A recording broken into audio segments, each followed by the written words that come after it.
أعوذ بالله من الشيطان الرجيم. بسم الله الرحمن الرحيم.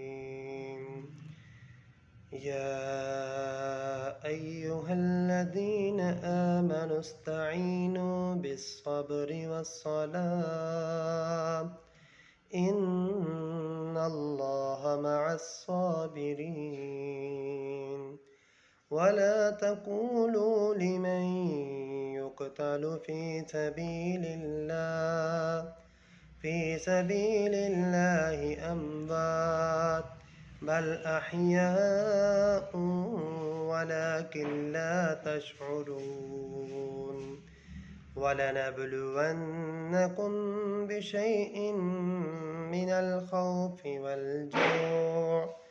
والجوع ونقص من الأموال والأنفس والثمرات وبشر الصابرين الذين إذا أصابتهم مصيبة قالوا إنا لله وإنا إليه راجعون. أولئك عليهم صلوات من ربهم ورحمة وأولئك هم المهتدون.